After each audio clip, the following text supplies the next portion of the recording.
Hi hello, ഇന്നത്തേത് Friday വ്ളോഗാണ്. രാവിലെ നമ്മൾ എണീറ്റ് വന്ന് നോക്കുമ്പോൾ ജനൽ തുറന്ന് നോക്കുമ്പോൾ നല്ല മഴയാണ് ഇവിടെ. മൊത്തം വെള്ളം, നല്ലൊരു അന്തരീക്ഷം, നല്ല ജനലിൻ്റെ ഉള്ളിൽ കൂടെയൊക്കെ റൂമിലേക്കൊക്കെ നിറയെ വെള്ളം വന്നിരുന്നു കേട്ടോ. നമ്മൾ വിചാരിച്ചു നല്ലൊരു ക്ലൈമറ്റ് അല്ലേ, വെയിലൊന്നും ഇല്ലാതെ നല്ലൊരു ക്ലൈമറ്റ്. അപ്പോൾ നമുക്ക് ബീച്ചിൽ പോവാം. സീബ് പറഞ്ഞിട്ടൊരു ബീച്ചുണ്ട് ഇവിടെ അടുത്ത്. അപ്പോൾ നമ്മൾ അങ്ങോട്ടേക്കാണ് പോണത്. പക്ഷേ സീബിൽ പോകാൻ പറ്റിയില്ല, അതാണ് ഉണ്ടായത്. കാരണം ഒട്ടുമിക്ക സി ബിക്ക് പോകുന്ന റോഡ് മൊത്തം ബ്ലോക്കാണ്. നമ്മുടെ വണ്ടി വെള്ളത്തിൽ കൂടെ കൊണ്ടുപോയാൽ ചിലപ്പോൾ കംപ്ലൈൻ്റ് ആവും. അപ്പോൾ നമ്മൾ കണ്ടോ, റോഡ് മൊത്തം വെള്ളമാണ്.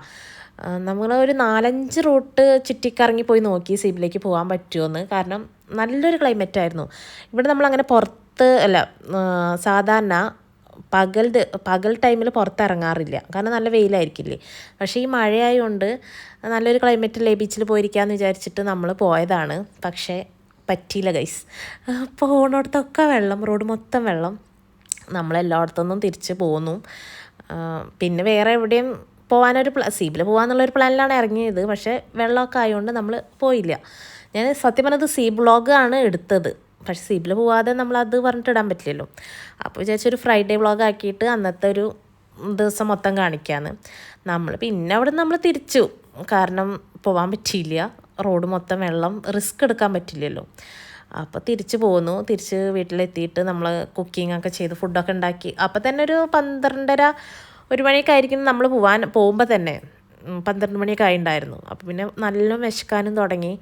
വീട്ടിൽ വന്നിട്ട് എന്തെങ്കിലും ഉണ്ടാക്കി, പുറത്തുനിന്ന് കഴിക്കാനുള്ളൊരു മൂഡ് ഉണ്ടായിരുന്നില്ല. അപ്പോൾ പിന്നെ വീട്ടിൽ വന്നിട്ട് നമ്മൾ നെസ്റ്റോ ഗ്രോസറി ഷോപ്പിങ്ങിൻ്റെ ഒരു വീഡിയോ ഇട്ടിട്ടുണ്ടായിരുന്നു. അപ്പോൾ തലേ ദിവസം നമ്മൾ സാധനങ്ങളൊക്കെ ഓൾമോസ്റ്റ് വാങ്ങി വെച്ചിട്ടുണ്ട്. നമുക്ക് വീട്ടിൽ പോയിട്ട് കുക്കിംഗ് ചെയ്യാമെന്ന് വിചാരിച്ചിട്ട് നമ്മൾ പിന്നെ അവിടെ നിന്ന് തിരിച്ചു പോന്നു. എല്ലാ വണ്ടികളും ഇതൊക്കെ നോക്ക് ബ്ലോക്കായിട്ട് കിടക്കുക, വണ്ടികളൊക്കെ തിരിച്ചു വരിക. അപ്പം നമ്മളും പിന്നെ അങ്ങോട്ട് പോകാൻ നിന്നില്ല, തിരിച്ചു. കാരണം എന്തായാലും അവരൊക്കെ തിരിച്ചു വരികയാണല്ലോ. എനിക്ക് നല്ല ഇൻട്രസ്റ്റ് ഉണ്ടായിരുന്നു, കാരണം ഞാൻ ഒരു മഴയത്തൊക്കെ ബീച്ചിൽ പോയിരിക്കുമ്പോൾ അടിപൊളിയായിരിക്കില്ലേ.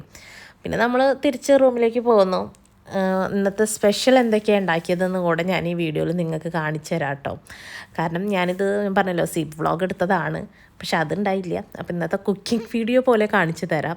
നമുക്ക് ഉച്ചയ്ക്ക് സ്പെഷ്യലായിട്ട് ഫിഷ് ഫ്രൈ ഉണ്ടായിരുന്നു. ഇത് കേദർ പറഞ്ഞിട്ടൊരു ഫിഷാണ് കേട്ടോ, നമ്മളൊരു കുടുതൊക്കെ പോലത്തെ ഒരു ഫിഷ്. പിന്നെ നമ്മൾ അവിയലുണ്ടാക്കി. ഇവിടെയൊക്കെ അവിയൽ മിക്സ്, സാമ്പാർ മിക്സ് അങ്ങനെ കിട്ടും. സാമ്പാർ മിക്സും ഉണ്ടായിരുന്നു, അത് ഞാൻ എടുക്കാൻ മറന്നുപോയി തോന്നുന്നു. സാമ്പാറും ഇങ്ങനെ കട്ട് ചെയ്ത്, സാമ്പാർ കഷ്ണങ്ങളും അവിയൽ കഷ്ണങ്ങളൊക്കെ നമുക്കിങ്ങനെ കട്ട് ചെയ്തിട്ട് കിട്ടും. അപ്പോൾ നമുക്ക് കുക്ക് ചെയ്യാൻ സുഖമാണ്. ഇങ്ങനെ കട്ട് ചെയ്യേണ്ട ആവശ്യമില്ലല്ലോ. തേങ്ങ അതുപോലെ കിട്ടും, ചിരകിയ തേങ്ങകൾ ബോക്സിലാക്കിയിട്ട്. അപ്പം നമ്മൾ സാമ്പാറുണ്ടാക്കി, അവിയലുണ്ടാക്കി, ചോറ്, പിന്നെ നല്ല മീൻകറി. ഈ മീൻകറി എന്തോ ആലപ്പുഴ സ്പെഷ്യൽ മീൻകറി എന്നാണ് പറഞ്ഞത്. കുടംപുളിയൊക്കെ ഇട്ട്. നമ്മുടെ ഏരിയയിൽ ഇങ്ങനത്തെ മീൻകറി അല്ല കേട്ടോ, നമ്മുടെ ഏരിയയിൽ വേറെ ടൈപ്പ് മീൻകറിയാണ്. പക്ഷേ ഇതെന്തോ ആലപ്പുഴ ടൈപ്പ് ഞാൻ കഴിച്ചിട്ട്, നമ്മുടെ അവിടെ ഈ മീൻകറിയല്ല, പക്ഷേ ഇതും ടേസ്റ്റിയാണ്. നിങ്ങൾക്ക് ഇതിൻ്റെ റെസിപ്പി ആണെങ്കിൽ ഞാൻ ഇടാം കേട്ടോ. മീൻകറി ഉണ്ടാക്കി. പിന്നെ എന്തായിരുന്നു, അതൊക്കെ തന്നെ. നമ്മൾ ഇല വാങ്ങിയിട്ടുണ്ടായിരുന്നല്ലോ, പൊതിച്ചോറിന് വേണ്ടി വാങ്ങിയ ഇലയാണ്. പക്ഷേ ഇല മൊത്തം മോശം ഇലകളായിരുന്നു.